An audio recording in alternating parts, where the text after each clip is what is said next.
আসসালামু আলাইকুম ওয়া রাহমাতুল্লাহ। শুনবন্ধু বন্ধুরা, আশা করি ভালো আছেন। আলহামদুলিল্লাহ আমি ভালো আছি। রাইস কুকার রেস্টুরেন্ট কিংবা ফিউজ এটা কাটার কারণ পানি বেশি হলে আর ওভারলোড হলে কেটে যায়। আপনারা অবশ্যই খেয়াল রাখবেন, ভাতে পরিমাণ মতো পানি দিবেন। বেশি পানি হলে ওভারহিট হয়ে ফিউজটি কেটে যাওয়ার সম্ভাবনা আছে এবং কেটে যায়, অবশ্যই কেটে যাবে। এটা আপনাদের খেয়াল রাখতে হবে। ইনশাল্লাহ ভিডিওটি দেখতে থাকুন, ভালো লাগলে অবশ্যই পাশে থাকবেন। দেখুন কিভাবে ফিউজ লাগানো হয়, দেখতে থাকুন।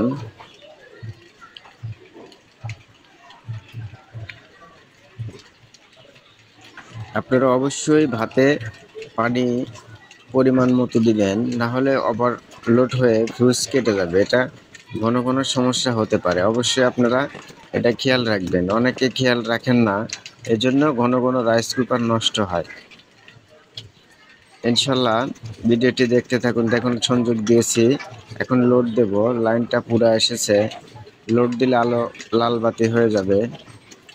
এই যে লাল বাতি এসেছে, তার মানে লাইনটি পুরো ক্লিয়ার আছে। ইনশাল্লাহ হিট হচ্ছে এখন।